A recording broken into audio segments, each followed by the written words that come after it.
جو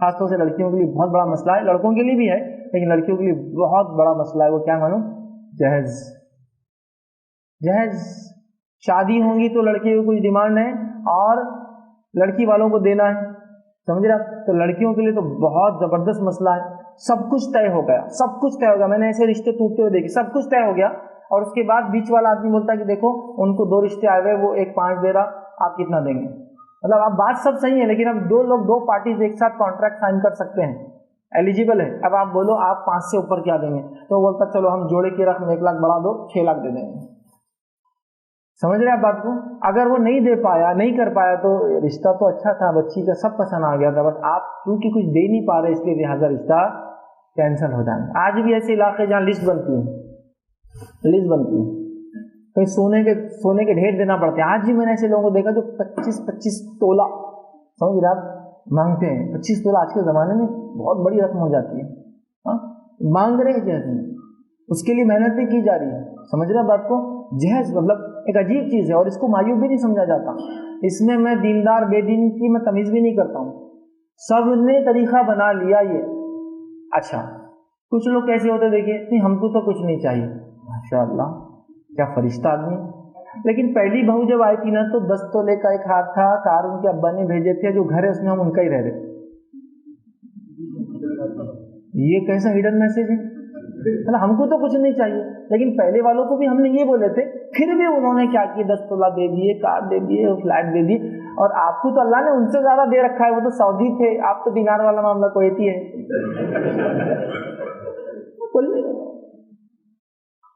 یہ کیسی بات ہے کہ آپ کو ایسا مت کھاؤ بولے تو آپ ایسا کھا رہے ہو، کون سا طریقہ ہے؟ سمجھے آپ، نا کا مطلب نہ ہوتا ہے۔ کئی صحابیات کی شادی نبی اکرم صلی اللہ علیہ وسلم کے زمانے میں ہوئی، نہ کسی نے دیا، نہ کسی نے ڈیمانڈ کیا، نہ کسی نے لیا، یہ بھی اپنی جگہ۔ اب یہاں جو لڑکی کے والد ہوتے ہیں ان کا بھی بڑا مسئلہ کبھی کبھار۔ ایک مرتبہ ایک صاحب نے مجھے بتایا اور کہا کہ یہ آپ اپنے بیان میں ضرور بیان کرتے رہیے، میری طرف سے اجازت ہے اس چیز سے۔ انہوں نے کہا کہ جب انہوں نے نکاح کا ایک میرا لیکچر سنا تو بہت متاثر ہوئے، اور جیسی ان کے رشتے کے لیے بات ہوئی تو انہوں نے رشتہ سب طے ہونے کے بعد کہہ دیا ہمیں کچھ نہیں چاہیے۔ اب یہ کچھ نہیں کا معنی کچھ نہیں تھا، ریئل میں کچھ نہیں تھا، تو انہوں نے کہا کہ نہیں کچھ نہیں، بولے تو ہم بس 20 تولے دے دیتے، بولے نہیں کچھ نہیں۔ اچھا ٹھیک ہے ایک کام کرو، آپ کا گھر کا کنسٹرکشن چالو ہے نا تو باقی کا ہم کر دیتے، بولے نہیں کچھ نہیں، فلاں کر دیتے، یہ کر دیتے، انہوں نے کچھ نہیں مانگا۔ تو بعد میں اس لڑکے جو ہونے والے سسر تھے انہوں نے ان کے بڑے بھائی کو بلایا اور بلا کے پوچھا بچے میں کوئی کمزوری ہے کیا؟ میں دے رہا ہوں اور وہ لیتا نہیں ہے، سبحان اللہ۔ مطلب حالت یہ کہ اب کوئی سادہ نکاح کرے تو اس کو شکی نظروں سے دیکھا جاتا ہے کہ چورو چکا تو نہیں ہے، کیس ویس تو نہیں ہے، اس لیے تو خاموشی میں کچھ نہیں دے رہا، کچھ نہیں دے رہا، کوئی شان نہیں، کوئی شوکت نہیں، کوئی ہال نہیں، کچھ پرابلم تو نہیں ہے، یہ حال ہو چکا ہے۔ دیکھیے آپ کسی نے شادی کر لیا تو اللہ رحم کرے، ہم جیسے لوگ بھی بولتے کچھ گڑبڑ دکھ رہی باس میرے کو، اتنے خاموشی میں نہیں شادی وادی نہیں، یہ کچھ ہے، ارے وہ سنت کیوں نہیں میاں کچھ تو بھی گڑبڑ ہے، ایسا کہیں ہوتا ہے کہ افیئر ہوگا پہلے سے، مجبوراً باپ کو کرنا پڑا راتوں رات، کیا ہے مطلب آپ کو کرنے جا رہا بھی تو نہیں کرنے دیں گے۔ اسی لیے کچھ گناہ ایسے ہوتے جب سماج اس میں ڈوب جاتا ہے نا تو ایک فرد کا اس سے بچنا ممکن نہیں ہوتا، تو جہیز بھی انہی چیزوں میں سے، جب پورا سماج ایسا چور ہے، ایسا لت پت ہے، اسی کو امتحان ہے، اور ہر آدمی اپنی حیثیت کے حساب دینا بھی چاہ رہا، لڑکا نہیں بول رہا تو نہیں لو، کیوں تو بولے وہ دیے نا تو پھر وہ معاملہ پکا رہتا۔ بہت سے بار والدین میرے پاس آتے ہیں ہمارا بیٹا ہمارے ساتھ نہیں رہتا ہے، کیوں؟ شادی ہوگی تو چلا گا بیوی کے ساتھ، غلام بن گیا وہ، اس کے لیے ایک لفظ بھی ادا کرتے میں نہیں ادا کروں گا، کس کا غلام بن گیا وہ اپنی بیوی کا، اور فلاں ہو گیا یہ ہو گیا۔ تو میں جنرلی ایسے ہی پوچھتا ہوں، کاؤنسلنگ کرتے رہتا ہوں، کیا آپ نے جہیز لیا تھا؟ تو ہاں لیا تھا ہم نے، انہوں نے دے دیے۔ تو میں نے کہا پھر اب جب جہیز لیا تھا، کچھ لیا تھا تو جس نے قیمت دی اس نے چیز لے کے اٹھا کر پرچیز کی نا، اس نے دی تو اس نے لی، ایک نیچرل چیز ہے۔ شریعت بول رہی کچھ دو، نکاح ہو تو کیا دو، نکاح ہو تو کیا دو، پھر سے ایک بار بولیے نکاح ہو تو کیا دو، دینا ہے نا۔ مہر کیسے دیتے دیکھیں ہمارے پاس، آدمی مر گیا، آپ شادی کی بات کرو لیکن میں میت کا تذکرہ، آدمی مر گیا، اس کی بیوہ کو لاتے بولتے مہر معاف کر دو، تو وہ بولتی معاف کر کے دیا ہی نہیں آتا، معافی کا مسئلہ کیا ہے؟ وہ بھی بولتی زندگی بھر نہیں دیا، آپ کیا دیں گے مرنے کے بعد، جا معاف کر دو، معاف نہیں ہوتا، تو دینا ہے نا، اس لیے میں 3 بار پوچھا، دینا ہے۔ اچھا